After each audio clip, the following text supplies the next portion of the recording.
ඔයාලා දන්නවද පස්සේ අහන්න. මේ තියෙන්නේ ඒ ගහේ හැදෙන ගෙඩි.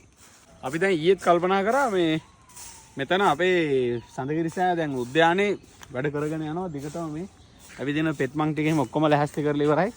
මේ පැත්තෙත් ලස්සනට හදලා තියෙන්නේ. අපේ මේ කොටසේ මේ පැත්තට වෙන්න මෙන්න මේ වගේ ගස් ගොඩක් තියෙනවා. අරලිය කොළේ වගේ චූටි කොළයක් තියෙන්නේ. ගහේ ඒ ගහ යට පිච්ච මල් වල වගේ මේ ලොකු මලක්. මන් දන්නේ නැහැ මේ අපේ නොදැනුවත්කමද කියලා. මන් දන්නේ නැහැ මේ ගහ ගැන මොකොත්. නමුත් පුදුම සුවඳක් තියෙන මේ මලේ. මල ලස්සනයි. මේ වත්සුද්ධ මලට වඩා ඝනකම වැඩි ටිකක් ලොකුවට තියෙනවා. මේ පුදුම සුවඳක් තියෙන. ඒ මලේ. එතකොට මේ තියෙන ගහ පොඩ්ඩක් අපි වෙන්නලා කට්ටියකින්වත් අහමු මොකද්ද ගහ කියලා. ඔයාලා දන්නවද පස්සේ අහන්න. මේ තියෙන්නේ ඒ ගහේ හැදෙන ගෙඩි. පේනවද? මේක zoom කරලා ටච් කරන්න ගෙඩි දෙන්න.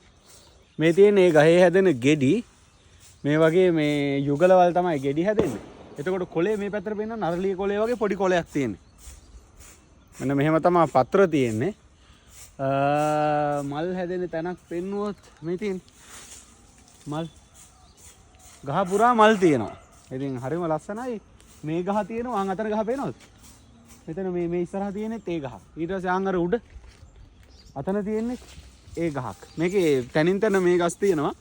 කවුරු හරි දන්න කෙනෙක් ඉන්නවනම් මොකද්ද මේ ගහ කියලා පොඩ්ඩක් කියන්න. මම දැන් අපේ ටීම් එකනුත් අහලා බලන්න. මේගොල්ලෝ දැන් යන් ගහේ නම කියන්නම් කියලා ආවේ. බලමු මේක තමයි ගහ. මට හිතුණා මේකේ ගහ ගැන මේක ඖෂධීය ගහක්ද මල් වර්ගයක්ද මොකද්ද දුර්ලභ ශාකයක්ද මොකද්ද කියලා දන්නේ නැහැ. මොකද මේ මල් වර්ගයේ නම? වත්සුද්ධ වගේ එකක්. වත්සුද්ධ වගේ එකක්. මොකද්ද මේ මල් වර්ගයේ මොකද්ද ගහ දන්නවද? නෑ. ඈ? ගහ දන්නේ නැහැ. දැන් කිව්වේ යන් ගහ පෙන්නන්නකෝ අපි නම කියන්නම් කියලා. ඈ? කිව්වා නේද පම්පෝරියක් ගැහුවනේ. ඉතින් මේ ගහ ගැන දන්න කවුරු හරි ඉන්නවනම් පොඩ්ඩක් අපිට විස්තර එවන්න. මෙන්න මේක තමයි ගහ. අරලිය කොළේ වගේ තියෙන්නේ. මෙන්න මල තියෙනවා. මෙන්න ගස්වල කොළ ටික තියෙනවා. අරලිය කොළේ වගේ. මේ තියෙන්නේ මල්. ඊට පස්සේ මේ තියෙන්නේ මේකේ ගෙඩි. මෙන්න මේවා තමයි ගෙඩි. මේ හැම තැනම වැටලා තියෙනවා මල්. පල්ලමෙත් තියෙනවා ගහ පුරා මල්. නෑ අනුමාන කරන්න දෙනවා chance එක. දැන් අපි එක්ක මට ඉතින් ওই ගස් කියන ප්‍රශ්නයක් ආවොත් අහන්න තියෙන අවසානයේ බාතිය මහත්තයා. දන්නේ නැහැ. ලංකාවේ එක්ස්පර්ට්. ඈ? නමක් කියන්න ඔයාලට chance එකක් දෙනවා. නම් දෙකක් කියන්න දෙන අවස්ථාව. කියන්න. දන්නේ නැහැ. ඔයාලට නෑ මොනවා හරි දන්නේ නැතුන කවන්නේ නම් දෙකක් කියන්න. දන්නේ. ඉස්සලගේ මොකද වල්ලාරණීද මොකද්ද කියලා? වත්සුද්ධ වගේ. වත්සුද්ධ මේක නෙවෙයිනේ. මොකද නම් දෙකක් කියන්න අවස්ථාව දෙනවා. දුන්නට මේ මල් වර්ග කියන නම් දෙකයි. එක මොකදගේ? කදුරු. මේ මිනිහා කැලේක ගිහිල්ලාම නෑ ගහද්ද. ගස් නැද්ද වත්තේ? කදුරුලු. මෙයා වත්සුදු ආයේ ලොකට්ලු. හරිද? මේක තමයි මල. පාතිය මාත්‍යා මෙන්න මෙහෙම තමයි නිකන් අරලිය කොළේ වගේ පොඩි කොළයක් තියෙන්නේ. හැදෙන පොහොට්ටු. ඊට පස්සේ මෙන්න තියෙනවා ඒකේ හැදෙන ගෙඩි. මේ වගේ ගස් 5ක්ම තියෙනවා අපේනේ.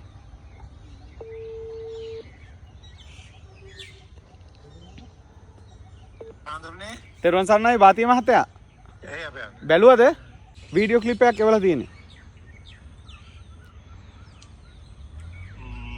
චුට්ටක් ඉන්න. පොඩ්ඩක් හරි පොඩ්ඩක්.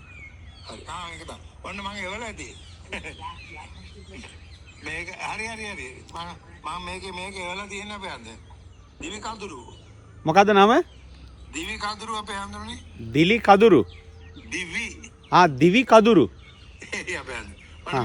මමත් එවලා තියෙ ඔගේ මෙයාකක්. බාතිය මහත්තයා. එතකොට නම මේක වෙන්න ඕනේ තමයි කියලා. මං ගහේ හැඩේ කියද්දිද? දිවි කඳුරු. එතකොට මේක බාතිය මහත්තයා මල් ගහක්ද ඖෂධීය ශාකයක්ද මොකද්ද? මේක ඉතින් කැලේ හැදෙන ගහක් අපේ ආවේනික වූ ගහක්. ඉන්දියාවෙත් තියෙනවා. ඉතින් මේ ටැබෙන මොන්ටානා ඩයකොටමා කියලා. මොකද්ද විද්‍යාත්මක නම? මම ඒකත් එවන්නම් ඔබ. නෑ නම කියන්නකෝ. ටැබෙන මොන්ටානා ඩයකොටමා. TABER මොන්ටානා. එතකොට මේක මේ මල් ගහක් විදිහට පාවිච්චි කරනවද? හරි සුවඳයි මල. සුවඳයි අපේ හන්දේ. ඔය අරලිය ෆැමිලි එකේ. අරලිය අරලිය කුලේම. අරලිය කුලේටයි ඇයි. අපි විහිළුවට මේ කී කී හිටියා කදුරු කියලා. හරි හරි. කදුරු ගෑවෙනවා. දිවි කදුරු. මේක හොඳයි නේද මේ තියෙන එක වාති මහත්තයා? හොඳයි හොඳයි. ඔය ඕක මේ ඕක හරි ෂෝක් ගහක් ඉතින්. හොඳට ඔරොත්තු දෙනවා. ඒකයි වාති මහත්තයා අනික මේ ගහත් හරිම පිරිපුන් විදියට තියෙනවා. ගහ පුරා කොළ තියෙනවා, අතු තියෙනවා හොඳට. මල් තියෙනවා. මම ඔබ හන්දර මේ කනෙක්ෂන් එක විකිපීඩියා එකෙන් එව්වා ටිකක්. හොඳයි වාති මහත්තයා මම ඒකත් බලන්නම්. මේ පැත්තේ වෙලාවක එනවද අපේ දැන් ගාඩන් එක හදාන්න යනවා ලස්සනට. අද ඔය පාර බිසිද අපේ හඳුන්නේ. වාති මහත්තයා දැන් ආවොත් එන්න පුළුවන්. ප්‍රශ්නයක් නැහැ. දැන් ආවොත් යන්න පුළුවන්. පුළුවන්. හැබැයි රෑ වුණා අපරාධ කලින් කිව්වනම් හරිනේ. පොඩ්ඩක් ගාඩන් එකේ ඇවිදින්නත් තිබ්බා. හෙට උදේ පාන්දර කොළඹ යන්න තියෙනවා. ගිහින් එන්නම්කො අපේ හඳුන්නේ. ඒ වුණොත් වාති මහත්තයා 15 පහුවෙලා එහෙමුණොත් එන්න. හොඳයි. කියන්නේ මේ වාති මහත්තයා ආවොත් ගාඩන් එක බලන්නත් ඇවිදින එක හොඳයි. ලංකාවේ ලස්සනම පන්සල් වත්ත ඇසල වලින් පස්සේ හන්තානේ. හරි. හෙට 15 නේ අපේ හඳුන්නේ. ඔව් වාති මහත්තයා. හෙට අනිද්දා මට කොළඹ ඉන්න තියෙනවා. එහෙම වුණොත් ආවට පස්සේ එන්න වාති මහත්තයා. මම කොහමද දැන් සතියේ දවස් 5යි සෙනසුරාදායි දිගටම ගාඩන් එකේ වැඩ. හරි. හොඳයි වාති මහත්තයානේ. ගොඩක් පිං දීර්ඝායුෂ වේවා. හොඳයි. පෙරවන් සරණයි. පින් අපේ හඳුන්නේ බොහොම පින් හරි. දිවි කඳුළු අපි රොෂානෝ බයිට් කරන්න කියපු නම හරි. දිවි කඳුළු ගස් ගැන අවබෝධයක් තියෙනවනේ. දිවි කඳුළු තමයි එතකොට මේ ගහ මන්න මෙලෝ දෙයක් දන්නේ නැහැ. මේ එතකොට අපේ උද්‍යානයේ අපි හදන්න ඕනේ.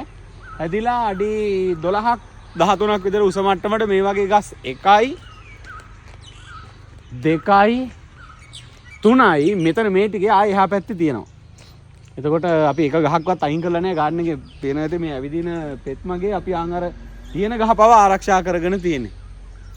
ඉතින් අපි බලමු ඇසළ පොයේ වෙද්දි කොහොමද අපේ හන්තාන සඳගිරි සෑ උද්‍යානයේ කටයුතු අපි ලස්සනට ඉවර කරගන්නේ තන පිටලි ගහලා ඊට පස්සේ වතුර බැස්ම ලස්සනට එලාගෙන සක්ක බැමි ටික එහෙම ගහලා කොහොමද සඳගිරි සෑය අවට මල් පැල හිටවලා අපේ සඳගිරි සෑ උද්‍යානයේ කොයි විදිහටද හැඩ වෙන්නේ කියලා අපි ඇසළ පොයේ වෙද්දි එහෙමනම් බලමු. හැමෝටම සම්මා සම්බුදු සරණයි.